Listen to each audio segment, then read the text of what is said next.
All right, and the branch of service? I I was principally in the Army, although technically within the time I transferred to the Navy. I can elaborate on that later if you want. That's fine. What was your highest rank in the Army? The highest rank in the Army was first lieutenant. And in the Navy? In the Navy, lieutenant. Okay. Now, can you tell us generally the locations that you served in? Yes, I actually started my military service while I was still in college at Niagara University in the ROTC. In 1942, while I was a senior at the university, we were those of us in the ROTC were enlisted in the Enlisted Reserve Corps of the Army to keep us out of the hands of selective service. It was very confusing in those days, and a lot of the selective service people didn't realize that those of us in ROTC had a commitment, and they were trying to draft us out of college, like the people that had no commitment. Right. Anyway, I said it that way because it sounds kind of funny. So I spent my first year of military service really in the inactive reserve at Niagara University. After graduation, I was ordered to Fort Benning, Georgia for training, and at that time I went through basic training, basic officer training at Fort Benning, and following Benning I was eventually assigned to the 35th Infantry Division, and within the division assigned to the 320th Infantry, and ended up in the cannon company of the 320th Infantry Regiment, where I served principally as a platoon leader and also as a recon officer. And that lasted until sometime in July, I guess it was July or August of 1945, at which time I reverted to another set of duties in the 320th Infantry Infantry Regiment, and followed up with that with transfer to the 35th Infantry Division staff, where I served as an assistant to the G4, which is the supply officer for the division. And then I went on inactive reserve, and during the time I was in inactive reserve, I was offered a chance to transfer to the Navy. And I, being an adventurous sort and a restless type, I decided to go ahead and do that. And after getting everything straightened out on the, I believe it was the 30th of December 1946, I was sworn into the Navy and discharged from the Navy, from the Army simultaneously, so there was no break in service. And I stayed on active duty in the Navy until January, and I forget the exact date, of 1949. And during that period of time, I served both aboard the USS Ellison, ELLYSON,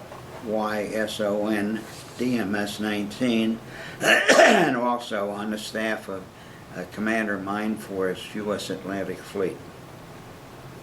That's about the highlights. While I was in the Army, I went overseas in April of 1944 to England, spent a couple of months there, including training and so forth. And then in July of 1944, after the beachhead in Normandy was secured, I went ashore in Normandy at Omaha Beach and joined, our unit joined the battle in front of St. Lo, which was one of the key battles in Normandy. And we went on from there. And some of the highlight areas in which we operated were at Mortain, where the Germans attempted to split the the American forces drive a wedge between the First and the Third Army. We participated in that action, and then gradually swept through France as part of the Third Army. We were all over the place. I could name some of the towns, and some of them I can't, but some of the cities were significant, like Orléans, and one place that we were, the place called I don't know how to pronounce it. It's Dombasle. Dombasle, I always pronounced it, and I directed fire in support of a river crossing of I think it was the Marne River, but I'm not sure. And that was part of my duties with Cannon Company, was directing fire in support of the rifle troops. Okay. As well as other things that I did from time to time. After that, we got as far as the Saar River, crossed the Saar, and then we were pulled back because of the bulge, the so-called bulge, and we were diverted to Metz, and then on into Luxembourg, and eventually into Bastogne to relieve the pressure on the 101st Airborne. All the while, I continued with my duties as a recon officer and getting our unit placed so that we could get continuous fire support where it was needed. Following the cessation of activity there in that sector, we moved over to the Vosges Mountains because it was a thought, I was given to understand that there might be another type of German attack similar to the Bulge. And we were there for a few weeks, and then we crossed all the way over into the Netherlands. And from the Netherlands, where we launched ourselves, and I can't tell you the name of the place, but we crossed the Maas River, M-A-A-S River, and went on up to the Rhine River in a place called Venlo. And then shortly after that, we got organized, and eventually our unit crossed the Rhine River as part of the invasion of Germany proper. I, at that time, got sick and ended up in the hospital with hepatitis and spent some time there convalescing. And by the time I got back to the unit, the shooting war was over. And our unit was selected for redeployment to the Pacific with the idea that we would come back by way of the States and so on. And however, while we were in the process of moving back and getting established, the so-called atom bomb was dropped, and everything changed, and I ended up in supply work and liquidating all the supplies for the regiment, and then eventually going up to division and helping there because we were shutting down everything. On December the 7th, 1944, no, 45, I'm sorry, December 7th of 1945, we inactivated the 35th Division. It had been activated in the early 1940s as a National Guard division, and it went through a lot of evolutions, but we inactivated at that point. Eventually, it was reactivated, but I had no part of it then. And shortly after that, I reverted to inactive status, as I mentioned before. I went in the Navy. While I was in the Navy, I had some interesting duties. I was trained as a cryptographer, so to speak. I didn't invent any cryptography. I just operated a machine that I'm constantly in awe of, called it was an electronic or electric cryptographic machine or something like that. We call it an ECM, and when we got coded messages, I knew how to pick the appropriate code and break the message and so on, and give it to the appropriate party. Okay. And that lasted with me as long as I stayed on active duty in the Navy. I don't know what other interests you might have, but while I was in the Navy, I met and married a Navy gal, and she is, we've been married 68 years now, but she was from North Carolina, and when I met her, she was a chief petty officer in the Navy, and she always let me know that as a chief petty officer, she outranked a mere lieutenant. Well, she outranked you anyway, huh? Chiefs and admirals are at the top of the heap, but lieutenants are down around the bottom. Right. But that's a synopsis. As far as decorations are concerned, I mentioned that I got the Bronze Star with the V twice. That signified that it was done for a combat operation, and it was principally, due to my groundwork in the infantry. I was recommended by my commanding officer, and eventually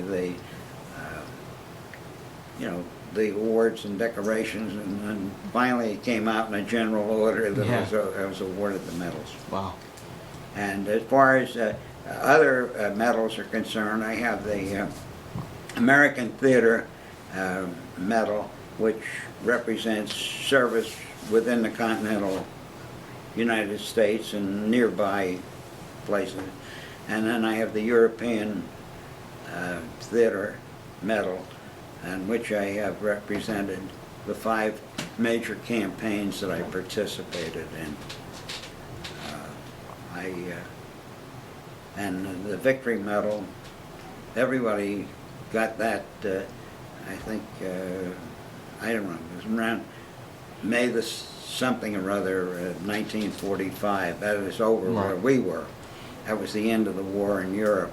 I think the people in the Pacific, they got theirs later. But it didn't matter. That came to signify that I had wartime service that ended in victory. I also served temporarily, before I came back to the States, in the Army of Occupation in Germany. And my job was a very mundane type of thing. I didn't do anything particularly heroic. All of a sudden, our company was assigned to administer 2 displaced persons camps. One was Italians who had been brought up to Germany as laborers and so forth, and the other was Poles who had been brought in for the same reason. And they had been liberated, and until arrangements were made to repatriate them to where they belonged and so forth and get it all sorted out, somebody had to look after them, and our job was to see that they were fed and housed and kept out of mischief, because once they were freed from their slave labor obligations, they were ready to go out and and wreck the German countryside. And since we had a levy on the Germans to produce food by way of agriculture, we didn't want anybody messing that up, because they produced the food and we distributed it. And if people went in the fields, on their own, it'd be a mess. My job specifically at that time was, trying to sort out the property. We were assigned a German barracks, an old German barracks, and I I had a crew working for me, trying to get enough hole windows that we could close up the holes Yeah. of the part we were using, and that sort of thing. And I can't tell you much about that, except that about the time we got the place livable, we got orders to redeploy back to the States. And that was in So you weren't July there of for long? 1945. Were you there for long? Well, I was there. We were there for about a month or two. Okay. Yeah, and and that was another thing. That was during the time that the powers that be were sorting out the which zone would be administered by the Americans, and which by the British, and which by the French, and so forth. And we were actually in the French, what became the French zone. So we turned everything over to French authorities when we came back to the States, and the same thing happened. There was other shifting around. Right. I'm not totally familiar with the Army of Occupation because it went on for a number of years before local government was established and Right. so on. But I was just there in the beginning, and we were very, very concerned at the time with safety, because there were rumors of Hitler Youth and other marauding activities, terroristic type activities going on, and we wanted to be very careful that none of our people became casualties. We didn't have any problems that I'm aware of, but there was always that possibility. And in the early days of the occupation, because there were rumors that there was stashes of arms that the Germans had put here and there, and all they needed was the right whistle from somebody, and they get back into business. But I didn't have anything to do with that. I just lived through it. And You didn't hear about any casualties from someone well, we else, didn't have right? anything like that, but Yeah, no. there was a concern. There definitely was a concern about it, and I had, I had my duties to perform, and I did. I stayed out of that, but we weren't supposed to go anywhere in certain, areas without being armed, and in, groups maybe as small as 2 or 3, but people. But when we were on guard in case something happened. It's amazing, what you go through sometimes, preparing for the worst, and it never happens, and you say, well, why did we waste all of this time? But there were these concerns that there would be, sabotage and terroristic activities, like stringing trick wires across a road so that you're going down the road, and all of a sudden your neck picks up a wire. Yeah. Well, John, let's talk about that for a second. I'm going to go back a little bit to Sure. ROTC, right at the beginning, basically.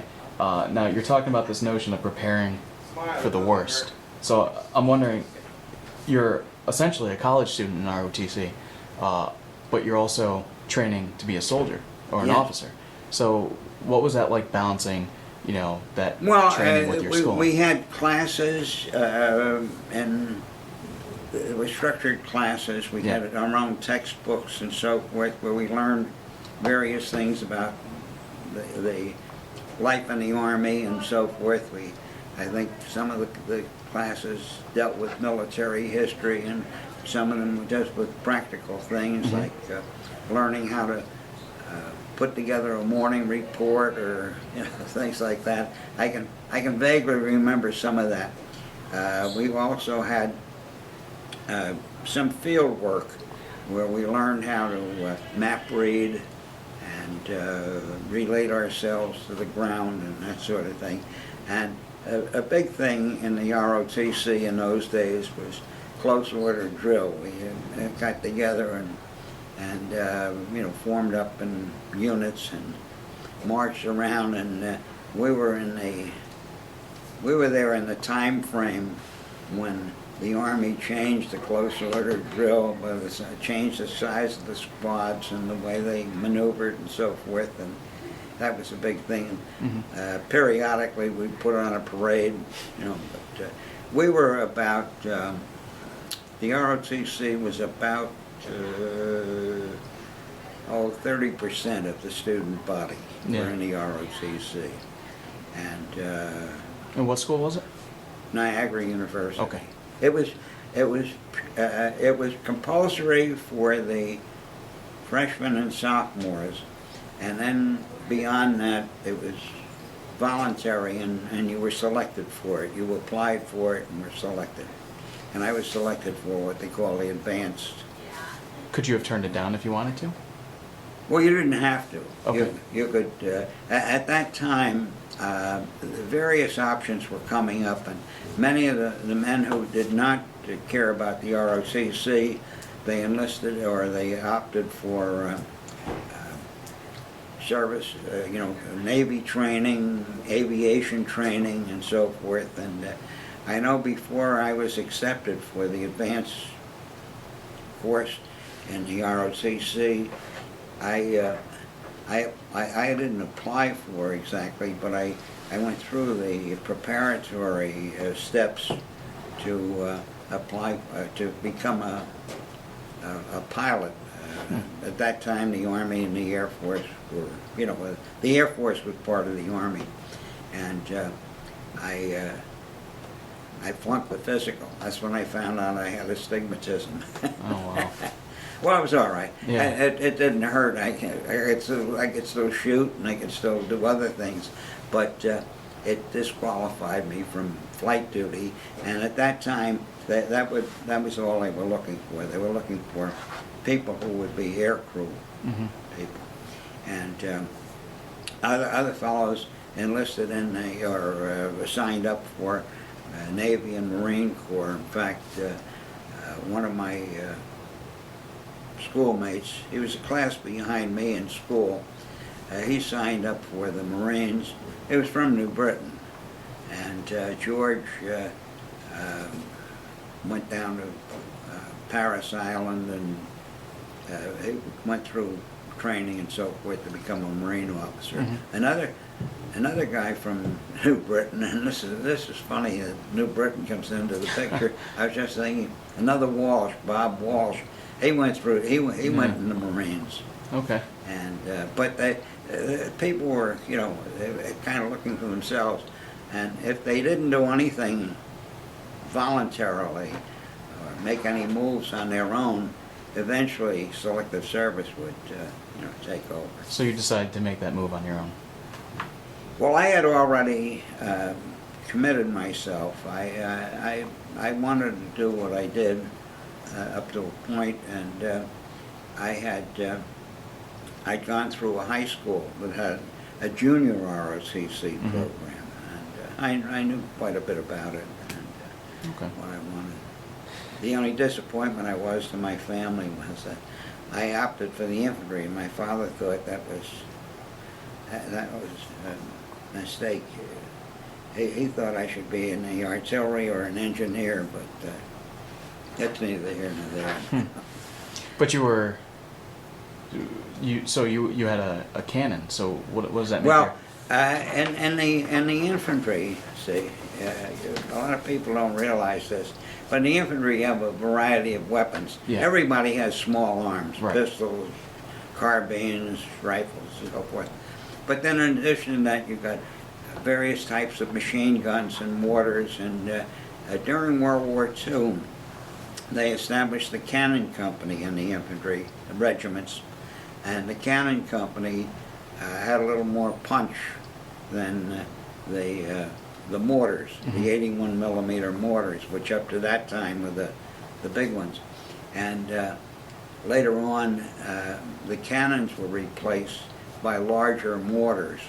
Now, not in my time; that came along later. But in my time, we were using 105 millimeter howitzers. Okay. And they were a smaller howitzer than what the field artillery used, but they had been developed for airborne use, and they were more maneuverable and so on, and we could fire closer in. Our mission was to be able to fire close in to where our advancing troops were without hitting them. Yeah. You want to hit the guys that are holding them up, Right. and it becomes quite complicated. Yeah. Because a lot of people don't realize that when you talk about a cannon or a mortar, you're talking about a high trajectory weapon where you throw the shell up and it comes down. It's not straight out. Right. Where you're aiming at a particular person, and that you have to learn the technique for calculating. How you get to here and there, and that becomes quite complicated. You learned all that in Right. A school, right? Or No, we didn't have any of that in college. This didn't come up until I was on active duty. Okay. In fact, I don't know when the cannon companies were first organized, but it was, sometime after we got into battle. And it was one of those things, it was somebody along the line said, we need something, a weapon to do this and that and the other thing, and let's see what we have on the shelf and what we have available, and how we can use it.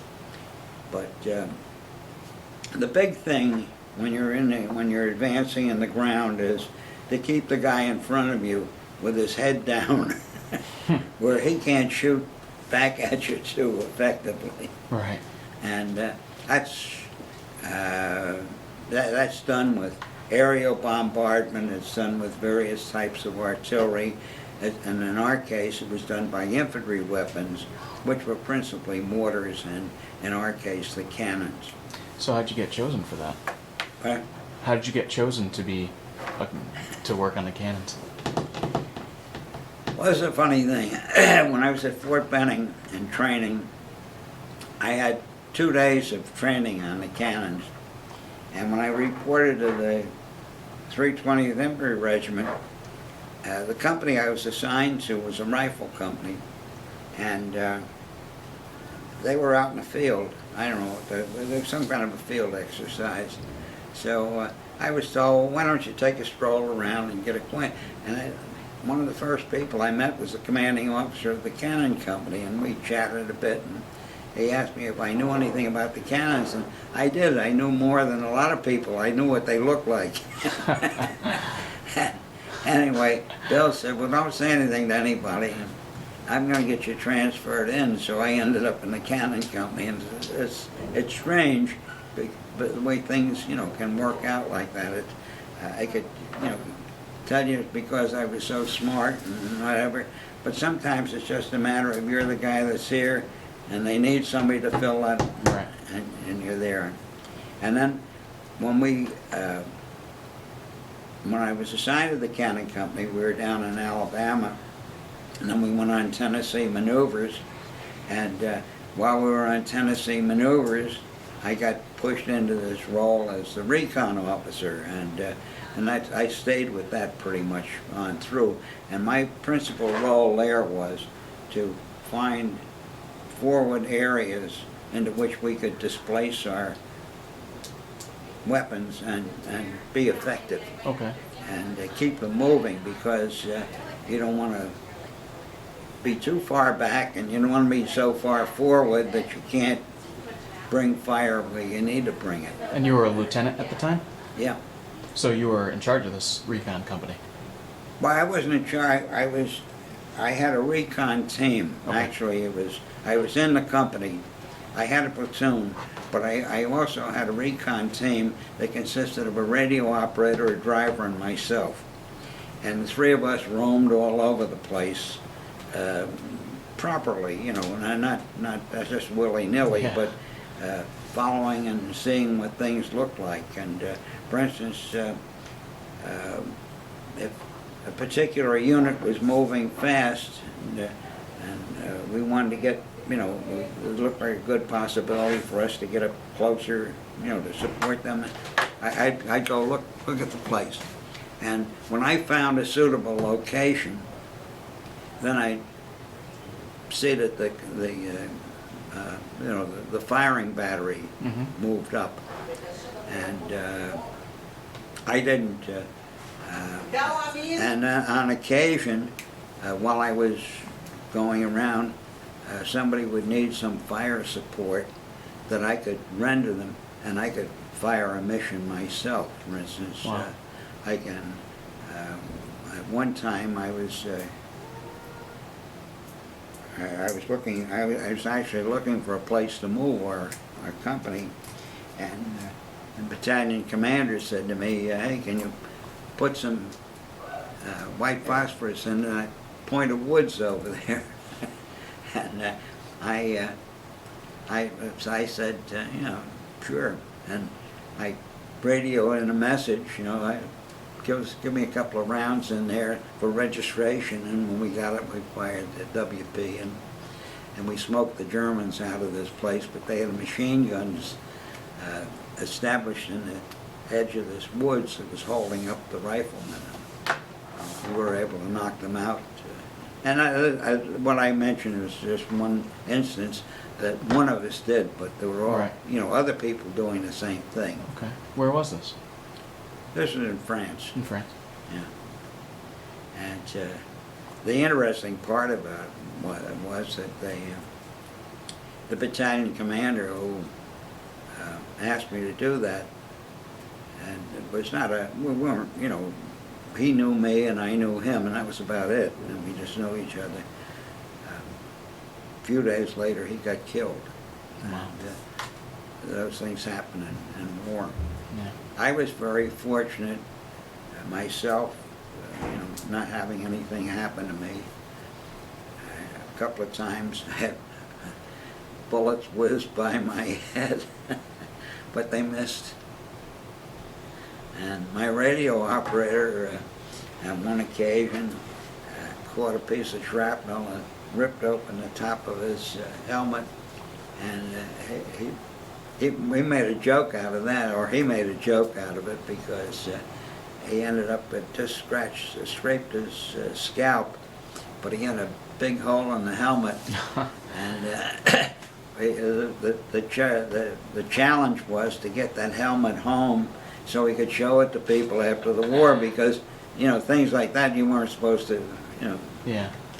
you were supposed to turn them in and so forth. And we finally found some kind of a box and packed it up, and he shipped it home. And I lost track of him. Well, I say I lost track of him. We stayed friends for quite a while, and then one time I went to call him to see how he was doing, and I found out he had passed away of cancer. But he was that was a big challenge. He said, with that helmet, he said, I'll be a hero in my neighborhood, and everybody, Yeah. That's funny. everybody will buy me drinks. Did you remain with the same recon team throughout Europe? Well, I was in the same, I was with the same company from the time I joined it in Fort Benning, not Fort Benning,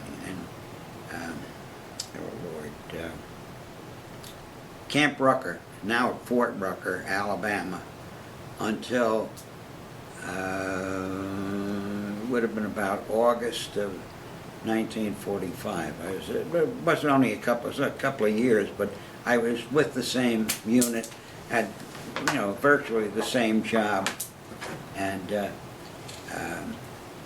depending on what we were doing, I do different things. Mm-hmm. For instance, when we were in Metz, the company commander decided we were going to have a Christmas party. It was Christmas time. I got the job of going out and scrounging a Christmas tree, and somebody else was trying to make some ornaments for it. And, you did what you needed to do. But as far as the grouping was concerned, that was a regular, what we called a table of organization position. Somebody, was designated in that role, and I was the designee. I don't know how else to describe it, but It was not an ad hoc thing. You might have ad hoc things that you did, like trying to scrounge something here or there. But Right. this was this was an assignment, and we had a company commander who was a captain. We had an executive officer who was a lieutenant, and we had 4 other lieutenants that had various duties. And it was, I think I got the count right. But anyway, it's and then of course you had all the others, sergeants, first sergeant, 1 first sergeant, and but then you had platoon sergeants, Mm-hmm. squad leaders. In our case, in the cannon company, we didn't use the infantry designation. Instead of calling them squad leaders, they were section chiefs, which was picked up from the artillery, but that's neither here nor there. It was that type. He was responsible for a smaller group of Right. men.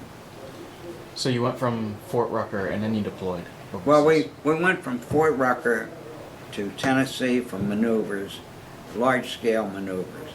And after the maneuvers were over, we went to Camp Butner in North Carolina, where we sorted everything out, and got all our equipment together and so on.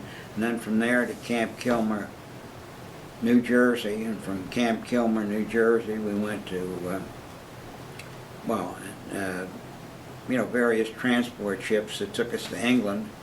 And while we were in England, we continued training, and eventually, like I say, they transported us across the channel, and we ended up in Normandy. Okay. Our unit was not a so-called invasion unit. We were, we went to, we were part of the buildup. I laugh when I say that because for those of us who had anything to do with censoring mail that was going home, got a big chuckle out of some of the wild tales that these guys would write in their letters, and we didn't even get our feet wet going ashore. But these guys were talking about bodies floating in the water, and none of that really existed. It was all, in their imagination. It had happened, but not in our time, Yeah, not when they did it. So I have to ask, as a young officer, you're entering Europe for the first time. You're entering the mainland with your recon team, and this is the infantry. Is it the 320th? 320th Infantry Regiment. Okay, so you're entering there as a young officer. What's going on through your mind? Where's my next meal coming from? No, seriously. You stay down to very mundane things, Right. and you do what, and at my level, you do what people tell you to do. Yeah. You don't, you're not doing any great planning and so forth. Other people are, doing that for you, Mm-hmm. but occasionally I knew something that somebody else didn't know, but most of the time it was a case of where I was just doing what I was told to do. And, So you weren't too worried. we're going here, we're going there, and I had an interesting experience. We were going across France, and of course we all had code names. And our our regiment had a code name called Jupiter, and we were the only unit in Europe that had that name. So anyway, and that went down to, all the way through. Every, Juniper this, Juniper that. Well, our company was Juniper Green, and I was standing on the side of the road waiting for the company to come along one night, and this Jeep pulled up. It was blackout, of course, and they wanted to know, a person in the Jeep wanted some information or wanted to know something or other, and I said, I answered the question best I could, whatever. It was a simple thing, but it was whatever it was. And he said, "You, what's your name?" And I said, I'm Juniper Green 5. He said, "I don't mean that." He said, "What's your real name?" And I felt like saying, "It's none of your damn business." But I said something evasive. He said, "You don't recognize my voice, do you?" And he held a flashlight under his head and his hand out in front. And it was a guy I had sat in a freshman English class in college. And he was in another outfit, and he recognized my voice. And anyway, I saw him a couple of times after that, but then our units went different directions, and Right. I never saw him again. But it's funny how things like that. Yeah. So did you meet a lot of people that you went to school with while you were over there? No, I can only say only a few. One night, we bumped into one of my classmates from Niagara, ROTC, Right. who had a rifle platoon. And he said to me, "Hey, you got a smoke? I'm dying for a smoke." I said, "Sure." And we always, because we had a Jeep, we were always able to carry extra supplies. So I said, "Here, why don't you take this whole pack?" "Oh," he said, "that's wonderful." And, anyway, he passed it out passed out the cigarettes among his men. But it was so hard for him to, and you know, his condition or his situation, to carry cigarettes without him getting all beat up. And he could one at a time or something. He'd keep a couple in the straps of his helmet liner, you know. But that was about it. And we ended up, I think we gave him 3 or 4 packs, and he distributed among his men, and they, you know, stashed them in hopes that they could have them again. Right. But it's funny, you know, you see somebody like that. And I didn't see Jay again until, I guess it was sometime in the 60s. I happened to be, our paths just didn't cross. And, Right. I saw he got wounded and out of the Army and so forth, and he was from Hudson Falls, New York, and I happened to be up in that neighborhood, and I picked up the phone book, and I found his name in the phone book, and gave him a call. We sat down and talked again, and that's the last time I saw him. Right. Yeah, it's funny, you know. You see this one and that one. Now, I want to mention this, that those of us who served in units like the 35th Infantry Division were a great variety of people in different parts of the country. And the 35th has sort of an alumni association, if you want to call it. We call it the 35th Infantry Division Association. And we have an annual meeting, and we get together, and as I willingly admit, exchange the same old lies, you know, over and over again, till they almost sound like they're the truth. But seriously, we do reminisce about things. Yeah. And nowadays, we're down to the point where the World War II guys are few and far between, but because the division is as active as a National Guard unit, because people have been deployed on various so-called, you know, peacetime type missions, you know, it is active, and there are people, and we have a meeting generally in September of each year. Right. And we meet somewhere in the country, and you know, have a nice get together and so on. And up until about 6 years ago, I was very, very active in the association. In fact, I served as president at one point, and we had, you know, we looked forward to it, but my wife's condition is such that it became impossible for us to travel and her to participate, and I didn't want to go on my own, so Okay. we ended up with, I've sort of pulled back. Now I'm an honorary sponsor of the meeting. I give them a couple of $100 a year to help defray the expenses of putting the thing together. But and the people who are taking leadership roles in the association. My wife used to get a kick out of telling people that when I was president of the association, I had the same job that Harry Truman once had. Because Harry Truman served in the division in World War I. Yeah. And it was after World War I that they formed the division association, you know, to keep the veterans together. And Harry was the president one year. But there was a long string of years between his presidency and mine. But it's interesting the way those things work out. We were very active, both of us, both my wife and myself, in going to reunions of various, organizations to which we belonged. And I also participated in reunions of the men from the ship in which I served when I was in the Navy.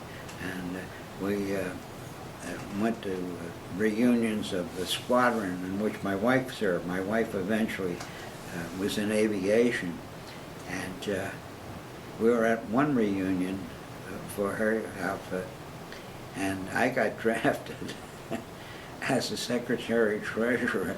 We had this very dynamic guy that sort of took charge of things, and Bill announced to one and all that I had graciously accepted the job, and I didn't know it, she didn't know it, and she kicked me under the table. When did this happen? I said, just now.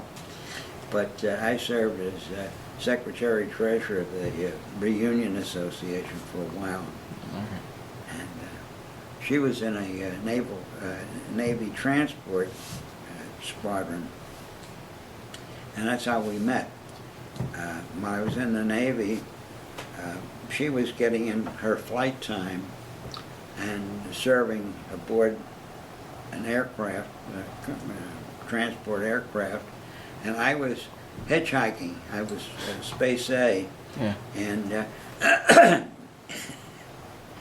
I was the only passenger on this particular flight. I got acquainted with her. I found out she was going to RON up in Newport, Rhode Island, or up in Quonset Point, Rhode Island, when I was going to Newport, where my ship was, and I invited her to have dinner with me, and we ended up dating and getting married. Wow, that's great.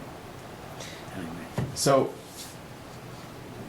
let's talk a little bit about Battle of St. Lo.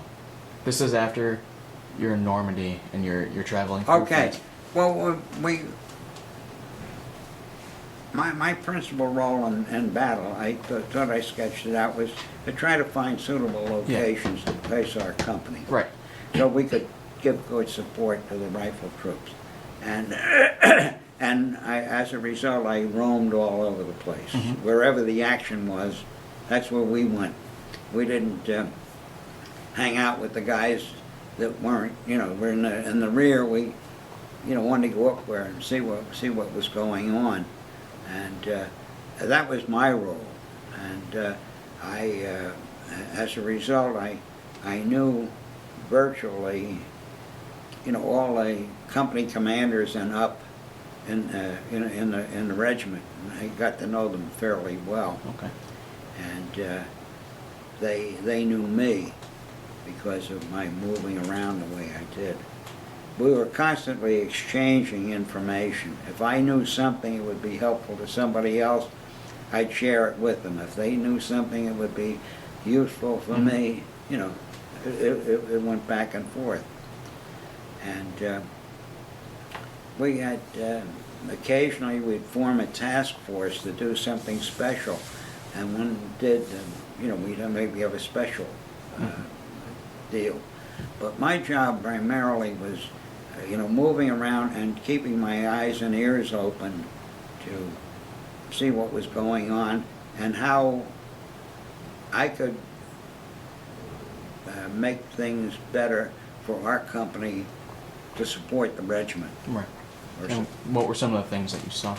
Well, you know, when I say, you know, get in the right place, get in the right time, and you know, have things, because a regimental front, depending on how you're laid out, you know, can be 10 miles wide and so forth like that, and maybe you can only help here, or you can only help there, and Right. but you got, you know, the worst thing that can happen with a company like ours, a support company like ours, a fire support company, is that you're out of range to where you can help anybody. Mm-hmm.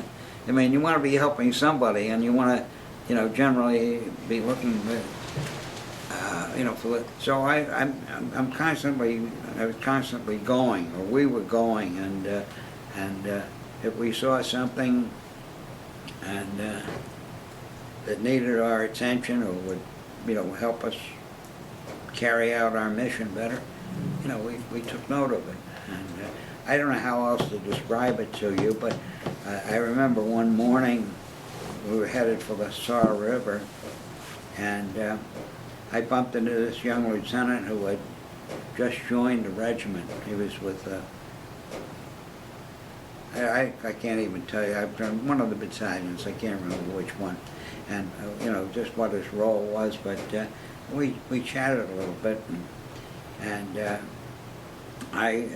he was with his unit, and I went forward, and so on, and I got the information I wanted, I needed, and so forth, and I came back, and I was looking for him, and that time, boom, he had been killed.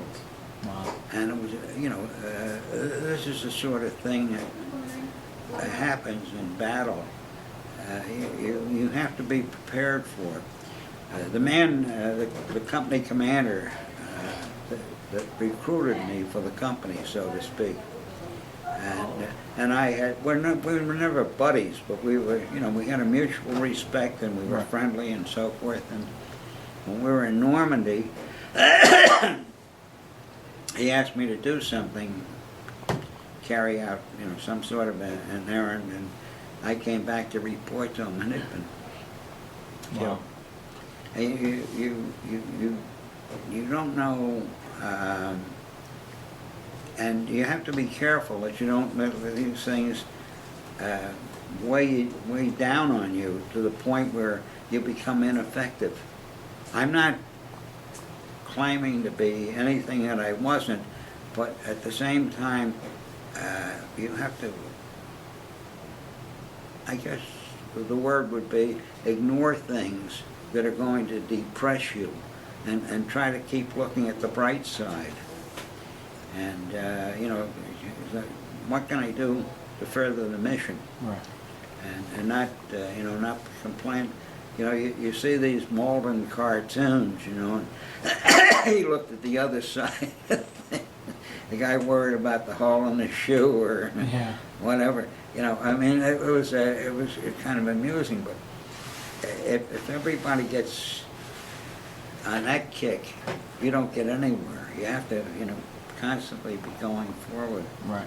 And I talked to some of these younger men, and I meet through my veterans groups, guys that have been in Desert Storm and so on like that, and I have more in common with them in some ways, you know, just philosophically, not actually, but philosophically, than you know, you would imagine. Here I'm old enough to be their grandfathers, but a grandfather, but at the same time, you know, war is war. Right. You make friends, and you lose friends, and you know, you just hope to, you know, try to keep it in balance and keep going. But you know, talking about the campaigns, campaigns and to us in Europe were more like phase lines. I mean, when you're getting shot at and you're shooting back and so forth, what the hell difference does it make whether you're in Normandy or northern France? Right. It's just, you know, it's just like, where do I cross from Bridgeport into Trumbull, or Yeah. what do you...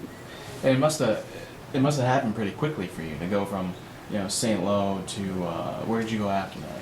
Or which campaign? Well, we finished the battle in St. Lo, and then we had orders to move to the vicinity of Mortain, and we were in the process of moving there when the effects of this German counter-thrust came at us, and we deployed there, and we fought for several days. I can't tell you how many now. You'd have to look at the history books, but Mortain became a very critical battle. In fact, the 30, let's see, what was it?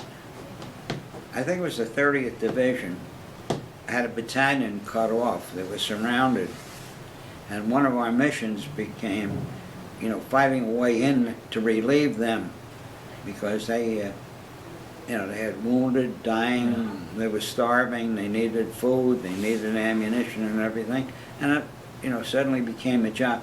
It wasn't my job in toto, but I had a little, small part to play in the thing, and I had a very good friend who had a more major part. He was in the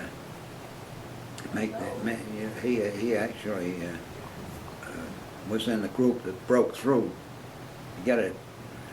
But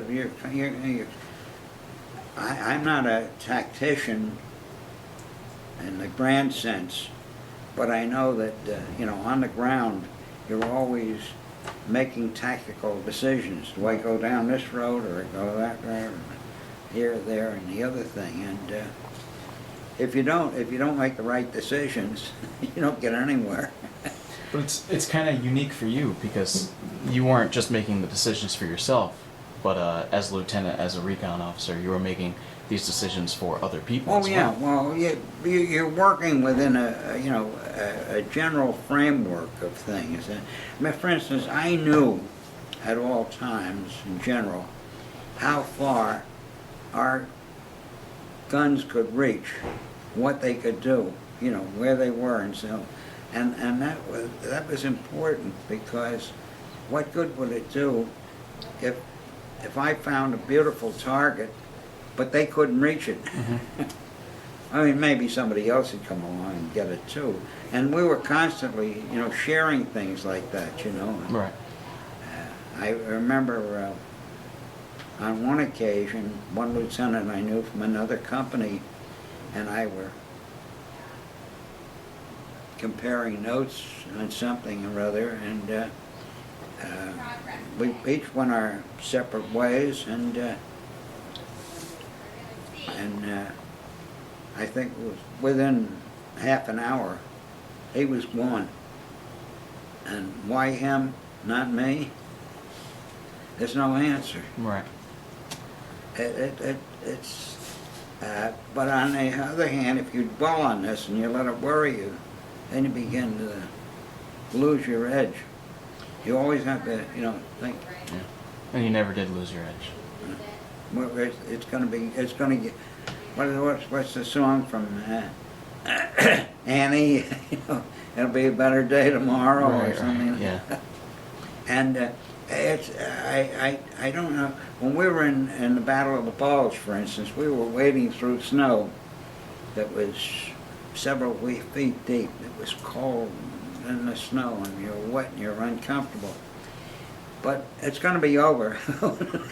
Yeah. You just gotta plow through the snow. Just keep going, So that came right after Mortain. Well, after Mortain, we if you've read anything about, know anything about the Third Army, Patton had this wild and woolly approach, let's go like hell, and we did.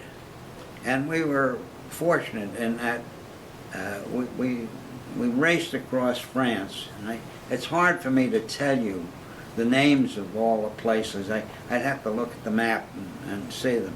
You were But there long enough. I can't remember, you know. But because we were going, where did we spend last night, and where are we going? And you know, maybe I remember on occasion there where we'd move 20 miles without seeing anything, and then all of a sudden get engaged. And Patton's idea was that the Germans in front of us were the only ones, and you know, we keep after them and keep pushing them back, and that was it. And Right. What he did caused us to move fast, Mm-hmm. and you know, what he planned. And on the other hand, did we get people? You know, did people get wounded? Did they get killed? Yeah.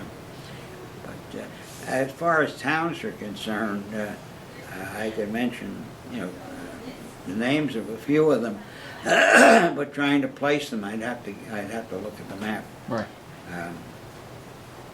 We were, I remember, we were on our way into a place called Shadow Dun, and we had this one real tough company commander who was had the lead company, and I was up close to them because I was trying to find out what was going on, where I could get our people closer.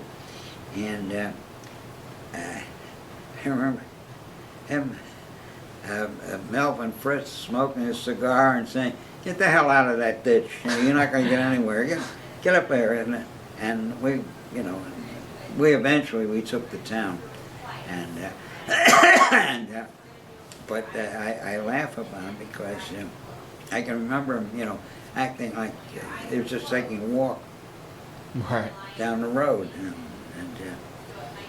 and he lost an eye at some point. I don't know what it was, and was hospitalized. And last I knew, he had you know, one false eye. But You were hospitalized as well, correct?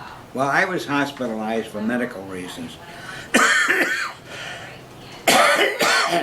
I went to the hospital one day. I was feeling weak. I was feeling miserable. I couldn't keep food down.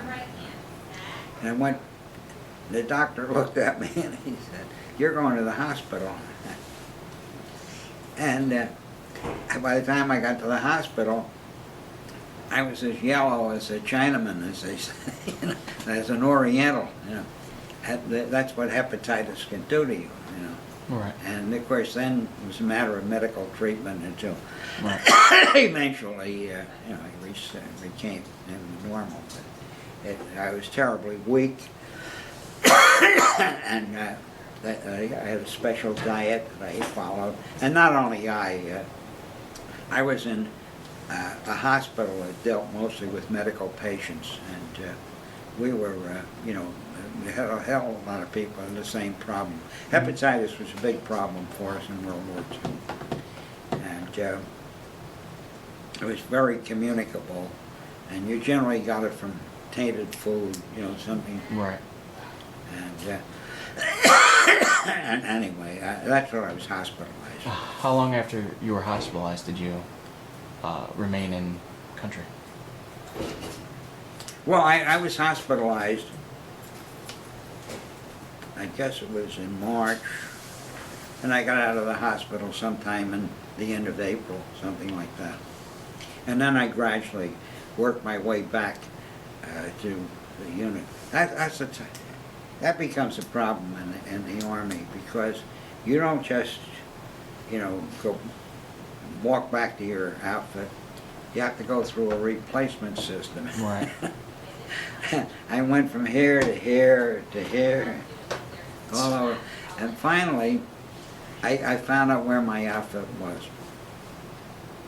So I sneaked away from the replacement depot, or replacement pool, whatever it was, and I went back, and I got hold of the executive officer. He always said, "Gee, we can really use you." I said, "We haven't got me yet." I said, "You gotta send somebody to claim the body." So I took a vehicle, and one of the other men and went back there, and he signed me out. And that's how I got. Otherwise, I might. My radio operator ended up in the hospital, and they thought he'd never get back, and he finally got back. It was all over. They shipped him all over the place. That was after he hurt his head? Oh, this was. Oh, that was a long while after that. So, He went to the. He was hospitalized originally because of he had a, what the hell do they call it, pilonidal cyst or something, a Right. cyst on the end of his spine, and he went in there for surgery, and so, they finished him up, they healed him up and everything, and then he got in this damn replacement system, and he spent several months working his way back. It's one of those things that happened. Nobody wanted it to happen, but there had to be some organization. what made you want to sneak away? Huh? What made you want to sneak away from the replacement? Well, you want to get back to the people you know, the people Right. you know, your friends. And these replacement depots, replacement pools, whatever you want to call them, they're strictly casual outfits. You got a bunch of guys from all over the place. Some of them, you know, maybe 2 or 3 are from the same outfit. But for the most, I was a loner there. I mean, it wasn't that people didn't, you know, weren't nice to me and all that sort of thing. But I wanted to get back to the people I knew. I wanted to get back to my own unit. And I found out how you do it. You know, eventually you find out how you do these things. And, You just had to claim a body. So, well, it was a case of where I had to go. I couldn't just sneak away and get away with it because my records were still there. Mhm. Somebody had to go and sign me out. And that's why I brought somebody to sign. He signed for me, and signed for my records and so forth, and then I was free. okay. I can't tell you any more than that because I don't. That's just about the way it worked. Right. The shooting had stopped, and our outfit was fairly well stabilized, and I found out where they were, and I worked my way to them, and I hitchhiked, as a matter of fact. You know, Germany has quite a system of roads, you know, similar to our parkway and thruway and so forth here. And the Autobahns, and somehow or other I managed to get rides here and there. And all of a sudden I saw this sergeant that I knew. Hey, Smitty, where? Oh, he said, your outfit's up there on that hill, and you know, and like that. So somehow or other I got up there and checked in, and we're all set. But it's a, you know, to me, when you're in the service, no matter what branch or anything else, it becomes a family, and you want to be part of the family. You don't want to. Maybe everybody isn't that way, but that's the way I am. I want to be part of the family. I didn't want to just be drifting and nothing. And Right. but the replacement system was well organized, and it never, it had to be, it had to exist. On the other hand, like a lot of things, these well-organized things become quite bureaucratic, and if you want to get anywhere, you got to find a way around it. So after you returned, it was a short time before you guys went back home. Yeah, I can't remember exactly, but probably toward the end of May, early June, that I got back to my company, and then in mid-July we started back toward the States. Okay. And the reason I can spot that mid-July is my birthday is July 17th, and a few days before I left for the States, and I left on the advance party of the division. We celebrated my birthday. A bunch of guys, you know, that I was friendly with, and we were in a we were camped out in somewhere in France. They had a bunch of camps that they used for that purpose, and they were named Lucky Strike and this and that and the other, and I don't remember which one we were in. It didn't matter, but we were it was tented. It was a tent camp and so on, and I had been designated to go in the early group, and the others eventually came along, but every time you made a major move like that, there was always an advance party that went out and got things ready. And Right. that was my purpose in going ahead. And, So what was the return home like for you? well, the first thing we did when we got home, they gave us 30 days R&R, rest and recuperation, and turned us loose. And then I went home with my family, and I was with them, and during that period of time was when they dropped the bomb and so forth. Then the whole picture changed from then on, and I eventually, you know, I reported back in, but my duties changed because forget about the idea of, you know, eventually going out to the Pacific and everything. That was all out in the picture. We were in another world. But you know, it's hard. I can piece it all together, but it's hard to describe it to somebody because you're living on rumors, you're living on hopes, and so on. You don't know, you know, what's going on. The only people that know what's going on are way up at the top, and they're not telling you. Yeah, right. They never do. So once you were home, and I'm assuming after the rest of the regiment followed you, you said that you worked for the 35th Infantry Staff. What were your duties there? Well, I was the assistant to the division supply officer, the G4. The G4, that's right.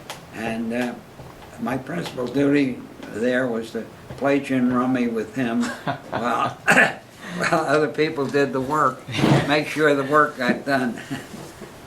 No, we had, he and I had a lot of fun. We played a lot of gin rummy together. Okay. But we'd, you know, we laid out the work and saw that it was done, what had to be done, and when you inactivate a unit like the division, it isn't just a matter of walking away. You've got to get all of the ordnance equipment back to ordnance. You got to get all of this, you know, get everything back here and there. And the expression we used, and I guess they still use it, we want to zero the books so there's nothing charged to you when you're. Right. You don't And want that's to what we were working through. Right. And we got to the point where in January of 1946, I'd gotten things, you know, I had things pretty tidy, and they were gnawing at us, you know, to turn people loose and so on. So I decided it was my time to go, and the colonel agreed with me. And, so I reported in for separation and went home. And it was after I got home, I toyed with the idea of going to school or doing something, and during that time I got the offer of the Navy, and I decided I'd try the Navy. And that's in simple terms, you know, what happened. Actually, there was more little things in there than I think one of the things, you know, is getting adjusted to a different lifestyle. Yeah. You're away for a few years, and you know, you come back and you try to pick up where you left off, but friends have been killed, friends have relocated to other parts of the world. And So, before, from ROTC to, let's say, being inactive, was that about 4 years? no, it was actually more like about 2 years, 2 years? maybe 2.5. Let's see. Well, let's see. I graduated in 1943. Yeah, it was about 2.5 years, and that 43, 45. Yeah, I finished. Yeah, so yeah, it was about 2.5 years. Okay. So after you decided to go active duty Navy, correct? You served on the ship. Can you remind me the name of that ship? Yeah, I gave it to you. The USS Ellison. Allison. ELLYSON, and the hull number was DMS 19, and that's important in the Navy because at the time I was serving, there were 2 Ellisons. The destroyers are named after individuals for the most part, and there was our name, what would you call him, patron saint was Theodore E. Ellison, ELLYSON,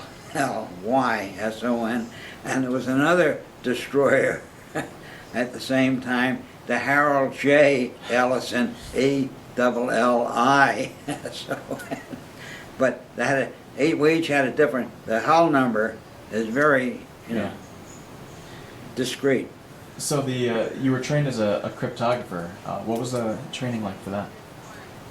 Well, I say I did cryptography. I had multiple, like a junior officer in a small ship like that. Generally, has several, roles, and I supervised the mess, and I had a role to play. In general quarters, I was the sky defense officer. I directed the anti-aircraft guns of the ship. And I mentioned the cryptography because it was just one of those things I had to pick up. And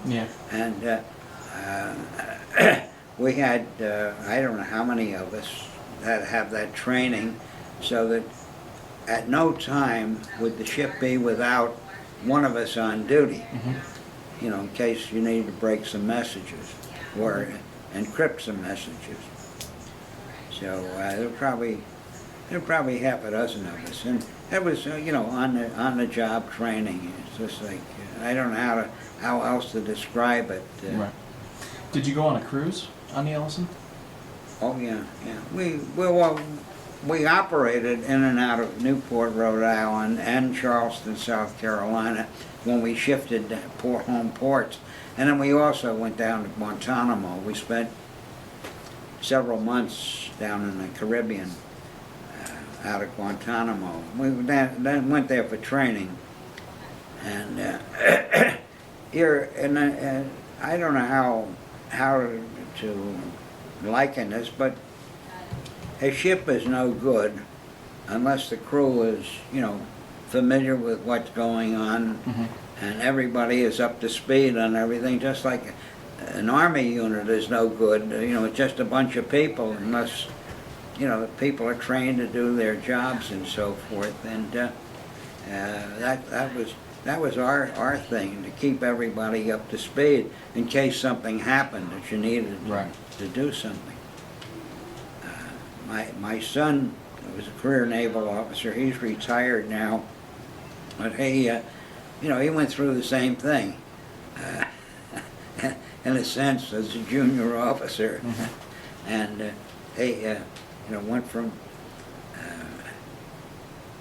He had several roles that he had to play, and and different things and different jobs that had to be done. But somebody's got to be in charge of this, and somebody's got to be in charge of that, and somebody's got to be over them to see that everything fits into the bigger picture. Yeah. he had an interesting experience. Shortly after he became a lieutenant commander, he was assigned as a technical aide to an admiral, and he reported to the admiral, and the admiral wanted to know all about him, and he said, well, as a matter of fact, Admiral, I served under your command when I was an ensign.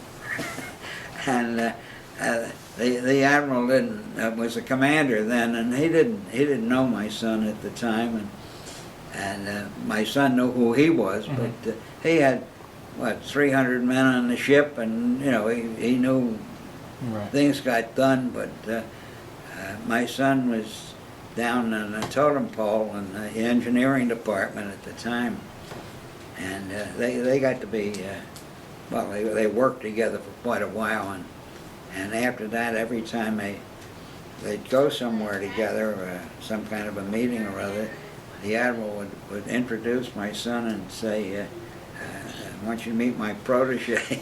I taught him all that he knew, which wasn't so. Of course, it was just a nice way of putting it. But he was they were, but my son was, as I say, retired now, but he was an engineer in the Navy, and he had a wide variety of duties, and during the course of his career, and even now that he's retired, he's working as a working as part of a firm that contracts services to the Navy and in the field of engineering. But he's a naval architect and an engineer, and the Navy, during the course of his career development, sent him to MIT for 3 years, graduate school. He was already an engineer when he was commissioned, but they sent him 3 years up at MIT, and that's what he's living off today, That's what good. they taught him there. So you were able to experience life in the military as a soldier with your boots on the ground, as well as a naval officer on a ship going on cruises. Besides that fact, one being boots on ground versus being on a ship, what were the major differences? Well, totally different duties, Right. but and living conditions. Okay. I'll give you an example. When I went aboard ship, I was there probably less than a week. And the first lieutenant said to me, we're going out in a boat, try to find a rudder that got lost. A rudder came off one of the small boats. So he said, you would like to go with me? And it was a miserable day up in Narragansett Bay, and we got all suited up in foul weather gear and everything. And we went out for a couple hours. We never did find the damn rudder, but we got drenched to the skin. And we got back to the ship, and the XO was at the gangway, and we went back aboard, and he looked at me and he said, well, I guess on a day like today you wish you were back in the Army. I said, hell no, Fred, I got news for you. I said, I'm going to go to my room, I'm going to take all these wet clothes off, I'm going to go take a hot shower, and I'm going to put on a clean, dry uniform. I said, if I was in the Army, still in the Army, I'd have to wait till the sun came out to dry. And that became a joke aboard ship, but it's amazing, the comforts. I had a friend who was a retired Marine officer, and he used to kid about the Navy being the guys that fought the war between the sheets, because we had white linen, and they're living out in the mud somewhere, and Right. just like the infantry in the Army, and we would go to dinner in a aboard ship, and nice white tablecloths, white napkins, all the appropriate silverware and everything, and in the Army, what do you have? A mess kit, Right. Eat out of that. That's funny. unless you're, way up in the higher echelons somewhere. Okay. So you're on this cruise for how long? Well, I was aboard ship for over a year. Okay. I can't, I was not on a cruise. Okay. We cruised as part of our training, but we were not constantly in motion. We Right. spent, I would say we were about average, and we spent probably a third of our time at sea. Now the war is not going on. This Right. isn't battle or anything like that. This is peacetime. But the rest of the time you're maintaining the ship, you're doing, the routine duties that you have to do. You have practice drills. Aboard ship, we spent a lot of time on drills, firefighting and things like that, because one of the biggest dangers aboard ship is containing a fire. If you get a fire started, regardless of how it starts, if you don't contain it, it's going to cause your ship to eventually disappear. And that was one thing. We also had other drills, boat drills, gun drills, stuff like that. Did you ever have to contain a fire? We never had a fire aboard ship, Okay. but we had to go through the motions of, see, in aboard ship, if you know anything about a ship, particularly a naval ship, they're very compartmented, and you can shut off parts of the ship, and you have to go. So under certain conditions, you have most of the hatches closed, and certainly if a fire occurs, you try to isolate the fire and not have it spread any further than it has to go. And there's a lot of training goes in it. In fact, in the Navy, they refer to that as damage control. I mean, I mentioned firefighting. There are also things that happen that can, damage the ship, and so you're rehearsing. What are you going to do just in case something happens? Yeah. Supposing somebody pokes a hole in your hull, how are you going to handle that? How are you going to keep from flooding over? I'm thinking out loud as I say this, because it's easy for me to visualize it, but to try to convey the thought.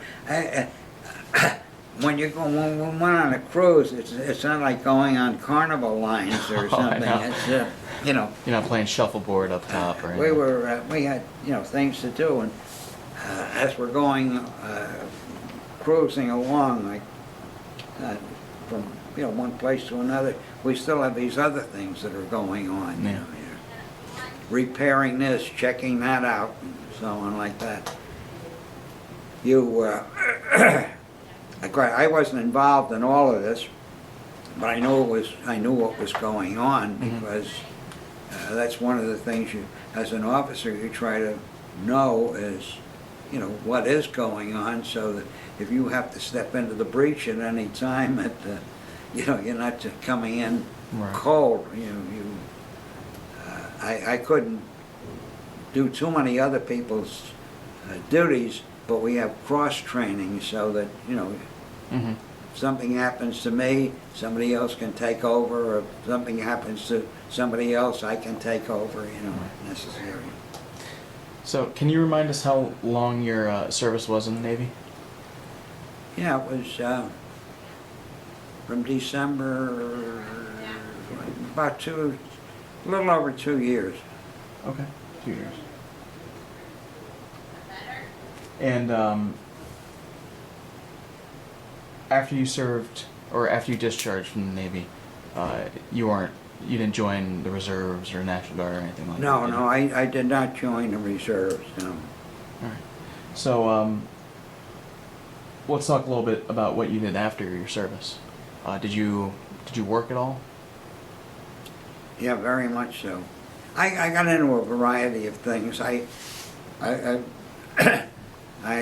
ended up, after I found my way around a bit, by becoming a management consultant.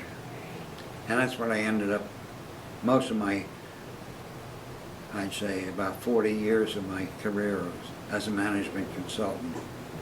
And I became quite a specialist in the idea of governance. Mm-hmm.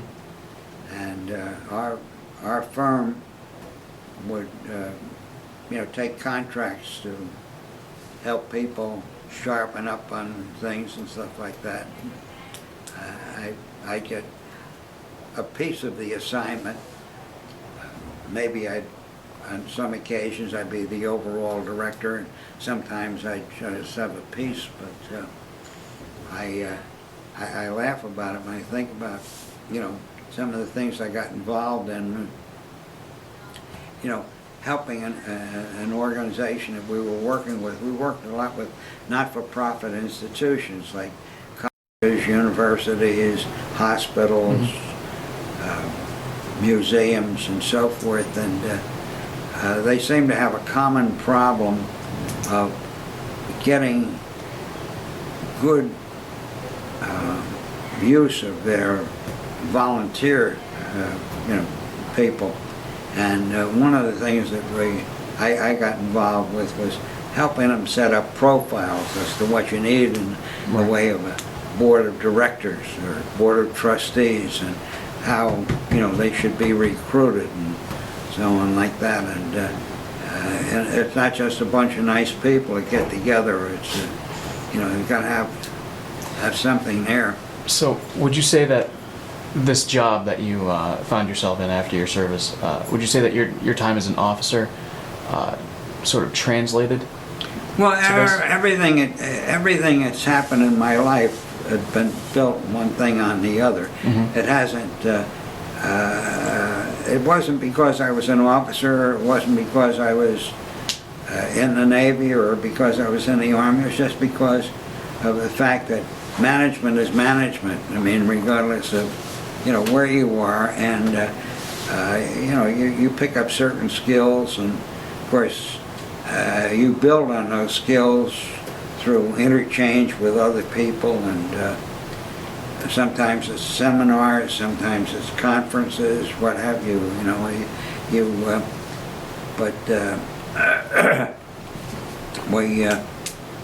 Nobody has all the answers just in one skull. You gotta you gotta sharpen up. And over the years, I worked with a variety of institutions. I worked with colleges. I worked with hospitals.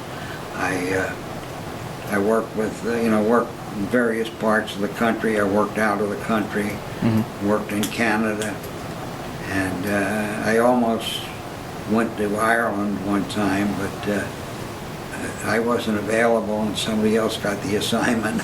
But I thought I was going to go over there for a 6-month stint, and didn't. But it's one of those things that I don't know how. If you haven't been through this sort of thing, I can totally appreciate what happens in an organization. Lots of times you find an organization that's losing sight of its goals because the people that are charged with running it don't understand. And somebody like myself goes in there, and we help analyze and help get them reoriented. And the other thing is, you get people they get moribund. This is the way we always did it,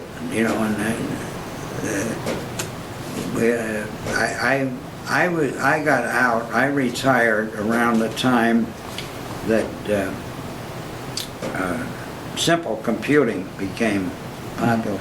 But when computers came in, that revolutionized a lot of things. You could get a lot of data together, and it's great to have all this data, but then to relate it and make sense out of it is a challenge, and a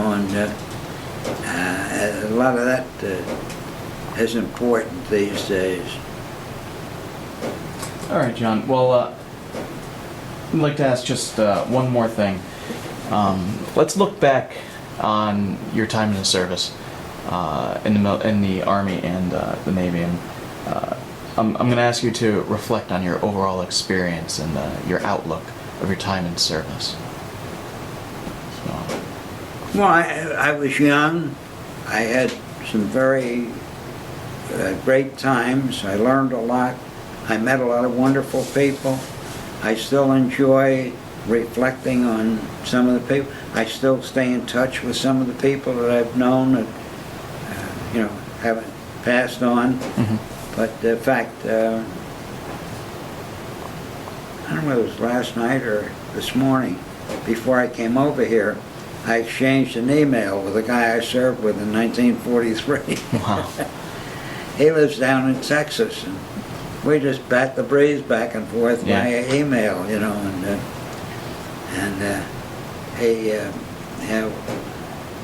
something came up, and I don't know, he sent me an email and I answered him, and then he replied to that, how you get an email kit.